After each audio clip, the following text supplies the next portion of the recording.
I've been speaking with some top Democrats. They believe that those Democrats who have the concerns about President Biden are now standing down politically, will back President Biden because of this fragile political moment. All of that talk about the debate faded almost instantly among my top Democratic sources as this unfolded, say it's time for the country to stick together, and that means Democrats sticking together as well. So, at least according to those sources, for some reason, the attempt on Donald Trump's life that tragically took the life of one of the rallygoers and injured others means that the quest to replace Joe Biden with someone better situated to challenge Trump in the general election is over. And there's a lot coming out of all of this that we've discussed, I know, Cenk, that seems very illogical. I don't understand this. I mean, I get emotionally why some Democrats would lose their spine. They were probably looking for a reason to lose their spine, and this seems like a good one. But I don't understand the logical connection. If everybody seems to agree that for whatever reason this will help Trump, then wouldn't you want a better candidate even more? Yeah, and there's a difference between Democratic voters, Democratic politicians overall, and specifically Democratic politicians who might challenge Joe Biden. So apparently one of the things that has happened is that the people that are challenged, that could have challenged Joe Biden, have now gotten nervous. And they believe after the assassination attempt that Donald Trump might win no matter what and no matter who. So then they think, well, who cares about Democratic voters and democracy and all those things that we were BSing about? So what they actually care about is their own careers. So they think, well, I don't want to burn my chances against Donald Trump, who now looks really strong. So I'll wait till 2028. So apparently, a lot of those guys are now reconsidering for their own political careers. And so they want to play the odds and see what's the best chances of being able to win the presidency. Well, I find that disgusting. First of all, as always, their calculations are wrong. I've never seen the establishment Democrats have a correct political calculation in my life.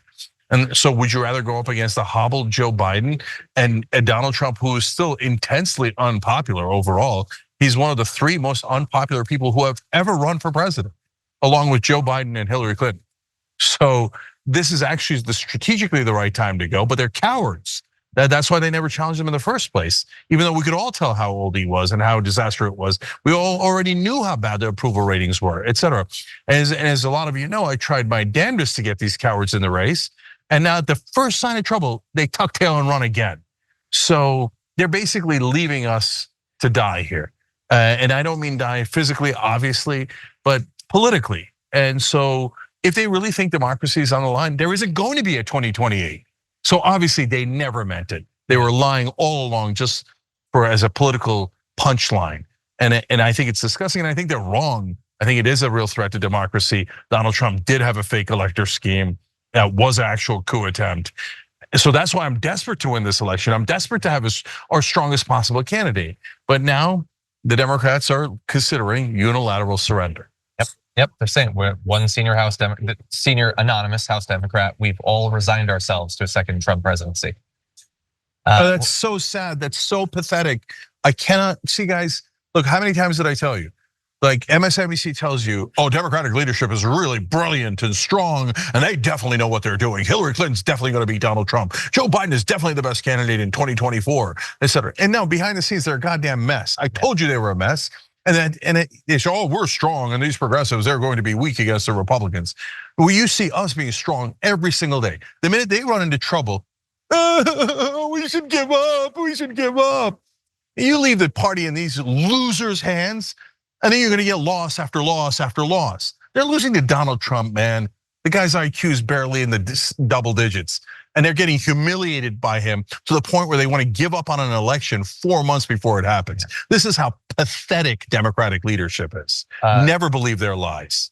Look, they're busy, Cenk, okay? We're all just focused on expressing condolences and keeping our team safe, said one House Democrat who had been fiercely critical of Biden. And look, I get it. You're worried about more political violence, totally understandable.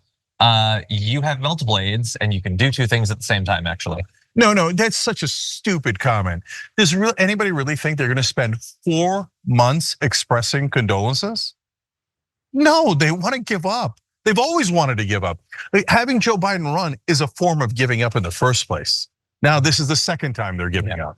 Yeah, and people watching this might think, well, why give up? I mean, why wouldn't you just fight? Just please always remember that the incentives and the risks are different for you than they are for them. As I say constantly, many of them are way more comfortable not being in power. Being in the minority, you could raise money as part of the resistance. Nobody has any expectations for you actually accomplishing anything. You can just try to obstruct a little bit. Super easy, way easier way to spend 2 or 6 years than actually having to fight to accomplish something and having to run on a record. Super easy to run when you're in the minority. Also, by the way, what rights of theirs are going to be taken away in this next administration? Are they worried about their family members being deported? Are they worried about their bodily autonomy? No, they're not. They're going to be perfectly fine. They're all wealthy. They're incredibly wealthy. Oh, by the way, they'll be more wealthy because every single one of those millionaire bastards is going to get a tax cut under the next administration.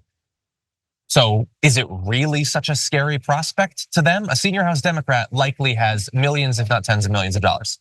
He is going to make bank off of Trump. No, he'll disagree with him on some ideological stuff, but he's going to make money and he'll raise tons of money as part of the opposition. So why would they be scared like you might be in a second Trump term? Yeah, the only people that are actually concerned are the ones that are in swing districts and the senators in the purple states. And those are the exact people that have already come out against Joe Biden being the candidate. They're the ones that are raising the most concern. Even Sherrod Brown is not attending events with Joe Biden in Ohio because he's afraid that Joe Biden is an albatross around his neck. So those guys, because their political power is on the line directly right now, are a little bit more motivated to try to win, okay? Outside of those guys, John's right. I mean, think about it. When they're in charge, especially for the corporate Democrats, they're like, oh, now we have to try to actually pass the things we pretended we were in favor of. $15 minimum wage, ew. And then they throw it under the bus as their very first act when Joe Biden's president. And then we catch them and we, showed 8 Democratic senators voted against it, right? And they're like, oh, this sucks. People are finding out how much we lie. Oh, paid family leave, it's so popular, such a layup. Oh God, now it's got 84% approval. Now we look ridiculous for not doing it. Thank God mainstream media is totally under our thumb. So the idiots won't ever tell anyone that we're not doing the easiest bill in the history of the world, right? But all of this is hard and inconvenient because we were always just pretending, right? So, but when Trump's in charge, oh, so easy. Because we can blame him for all the things we do as well. We can blame him for the things he does, which we wouldn't do because he's crazy, right? We could blame, and oh, we're part of the resistance. Give me money, give me money, give me money. Oh, Trump's in charge, give me money, give me money. Yeah. So if they're in a safe seat, they're thinking, hey man, who gives a damn if Trump wins? Let's throw our own voters and our own country and our own democracy under the bus for our own careers. That's why people around here, they see me saying, super harsh things against Donald Trump. But so far, literally every reception I've gotten at the RNC, every person I've talked to has said, we appreciate your honesty. Why? Because unlike everyone else, we don't BS you and tell you, oh, the Republicans are bad, Trump is bad, but the Democrats are so great.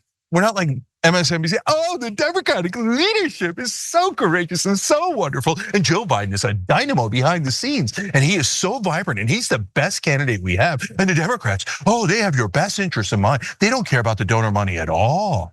No, they are just the toughest. Don't go progressive, don't go progressive. Those guys actually care about legislation. I mean, they're radicals. They believe in bills that have 84% popularity. They're radicals. They don't take corporate PAC money. They're radicals. Okay, so yeah. You got horse manure up and down mainstream media selling you a load of crap about how much the Democratic politicians care about you. They don't. 90% of them are totally in the tank for the donors. And the minute they run into trouble, they surrender to Trump. I like that they've said that to you, and I would love them to say it to me too, but nobody knows who I am. But I have noticed in the conversations I've overheard of like live shows, they appreciate your honesty and willingness to criticize your own side while you criticize the other side vigorously. They do not have that on their side. I have heard nothing but the most predictable, cartoonish, down the line, Trump is the best, Republicans are the best, and Democrats are pedophile stuff. No, of course, but guys, huge difference between real people and real voters and the media/politicians. So you go on these shows here, up and down here, the conservative shows at the RNC, John's right. They'll give you nothing but a lot of BS about oh, the Republicans are really good. They care about the average American. That's why they're going to pass another corporate tax cut. Yeah. Okay, but you know what the actual voters just did? Mitch McConnell did this introduction of Trump or something along those lines from the floor just a little while ago here at the RNC, and they booed him. So I respect any set of voters that'll boo Mitch McConnell. Yeah. So our problem is that our side has been taught obedience as the #1 value. Obey Nancy Pelosi, obey Joe Biden. Oh, they know what they're doing. Well, now the mask is off. Now you can see clearly they have no idea what they're doing, right? Yeah. They've been lying to you the whole time. And yes, Nancy Pelosi has also taken $1 billion, just like Mitch McConnell did. So we should all boo Mitch McConnell. And I hate to break your heart, but we should all boo Nancy Pelosi because she doesn't care about you. She just cares about those donors. And why is Nancy Pelosi now ironically on my side in trying to get Biden now, according to all reports? Because the donors are worried about Joe Biden and they're worried about that it's not a good investment. So since she works for the donors, now Nancy Pelosi is like, oh, I'm concerned about Joe Biden. Oh, the same Joe Biden that you propped up when you guys were taking the donor money together, all of a sudden you're a little concerned because the donors gave you new orders. And that's how this game is played.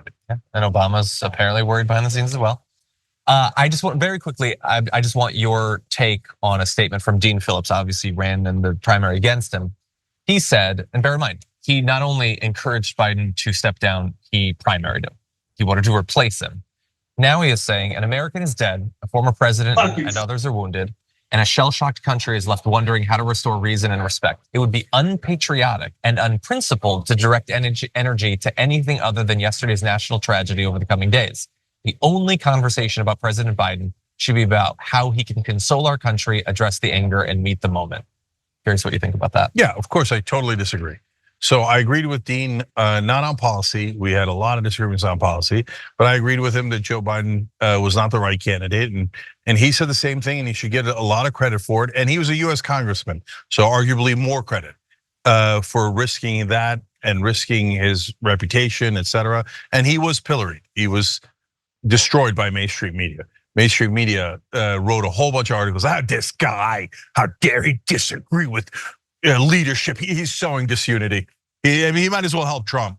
And that was article after article after article, right? So I agreed with him back then when he had courage. So I don't know why he's putting that statement out. I won't be too harsh. Let's see if he sticks with that a couple of days from now and a week from now. Sure. But do I agree with that statement today? Absolutely not. We got to get busy getting Joe Biden out. That is not at all connected to what happened to Trump. In fact, what happened to Trump means it's a bigger imperative to get an amazing new team right away. Guys, just look, I keep saying it. Take any two Democrats that are young and vibrant and successful and imagine how much our better chances are. Like, how much better our chances are. So Andy Beshear won in Kentucky twice. Wes Moore, young, great, dynamic governor in Maryland. Like, do I agree with all their policies? No, I don't, right? But fresh faces have shown success before. They would energize the entire Democratic base. And they would get independents to go, oh, well, we wanted someone other than Trump and Biden. And here's these two amazing young people that are not Trump or Biden. And we would have a pretty good chance of winning.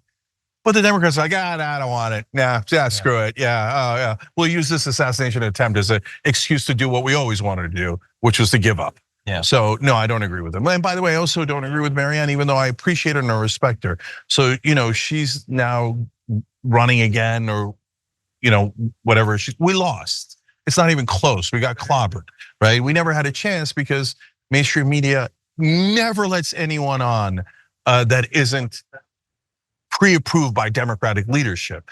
So that ship is way past gone.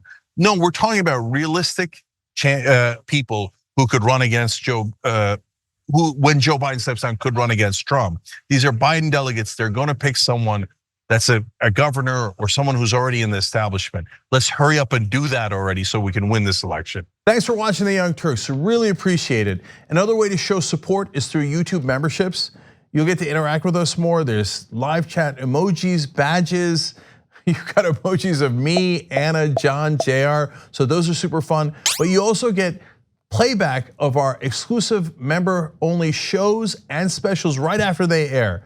So all of that, all you gotta do is click that join button right underneath the video. Thank you.